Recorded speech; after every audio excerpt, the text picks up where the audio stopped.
అలరి టీవీ ప్రేక్షక మహాశైలకు హృదయపూర్వకమైనటువంటి నమస్కారములు, స్వాగతం, సుస్వాగతం. ఆధ్యాత్మిక భక్తి ప్రవచనాలు సజ్జన సాంగత్యంలో భాగంగా ఈరోజు నేను చెప్పబోయే అంశం శ్రీ వెంకటేశ్వరుని యొక్క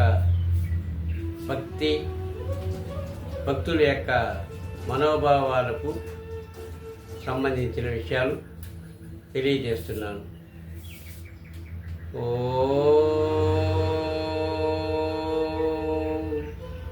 గురుర్బ్రహ్మ గురుర్విష్ణు గురుర్దేవో మహేశ్వరః గురు సాక్షాత్ పరబ్రహ్మం తస్మై శ్రీ గురువే నమః.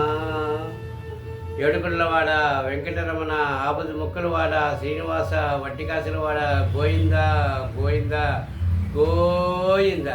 కలియుగంలో మానవులు తరించాలంటే గోవింద నామస్మరణ చేయాలి. నామస్మరణనే మనకి మోక్షానికి మెట్లు. కాబట్టి ప్రతి ఒక్కరూ తమ పాపముల నుంచి విముక్తి చెందాలంటే గోవిందనాముని స్మరణము ఒక్కసారైనా మనము స్మరణ చేయాలి. అలాంటిది కలియుగంలో శ్రీ వెంకటేశ్వరుడే దైవం.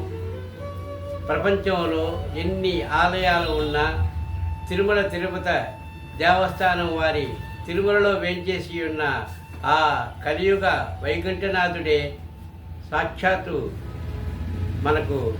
మన తిరుపతిలో వేంచేసి ఉన్నాడు. తిరుపతి ఎంతో పవిత్రమైన వేదభూమి, పుణ్యభూమి. ఇక్కడ జన్మించడం కూడా మనకు ఒక పుణ్యపదమే. కాబట్టి తరతరాల తిరుమల తనివారని మహిమల యుగ యుగాల జగ జగాల హృదయ డోలల శ్రీ వెంకటేశ లీలల తరతరాల తిరుమల కలవు వెంకటనాయక అన్నారు. ఈ కలియుగములో వెంకటేశ్వరుడే మనకు దిక్కు శరణ్యము. ఆయన పాదాలను ఆశ్రయించి మనము మన జీవితంలో సక్రమైన మార్గంలో మనము జీవనం గడపాలి. వెంకటేశ్వర స్వామి వేం అంటే పాపాలు, కట అంటే కట్ చేసేవాడు, తొలగించేవాడు. అంటే ఒక్కసారి ఓం నమో వెంకటేశాయ అని అష్టాక్షరి మంత్రాన్ని మనం చెప్పినట్లయితే మనం చేసిన కర్మలు తొలగిపోతాయి. ప్రతి ఒక్కరూ హిందువులు ప్రతి ఒక్కరూ తిరుమలకు వచ్చి శ్రీవారి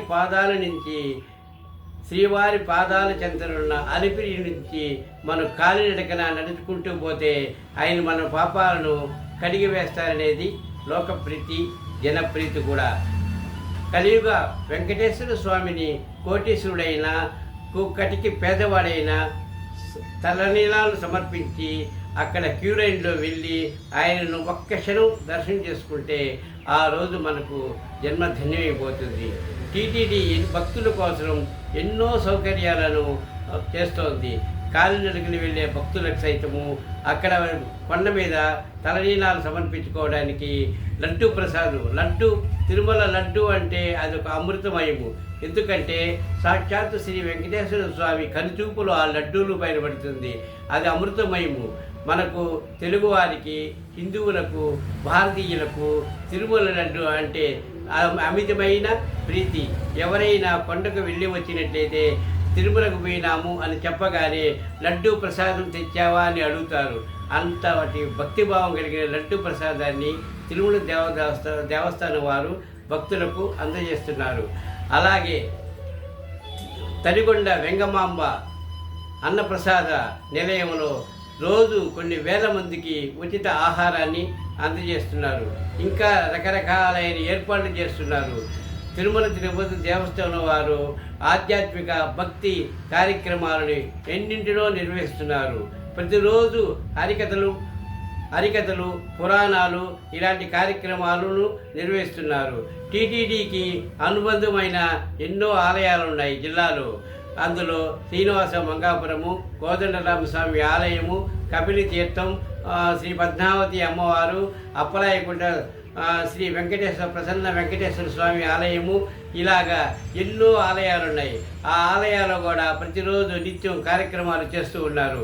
మన హిందువులు తిరుపతికి రాగానే బస్సులోను, తర్వాత విమానాల్లోనూ, తర్వాత రైల్లోనూ వస్తుంటారు. వచ్చిన వెంటనే తిరుపతిలో దిగగానే ఆ మట్టిని తాకి కళ్ళకద్దుకుంటారు. అంతటి పవిత్రమైన ఈ భూమిలో, ఈ తిరుపతి పుణ్యక్షేత్రంలో భక్తులు ఆయనను సేవిస్తూ తరిస్తున్నారు.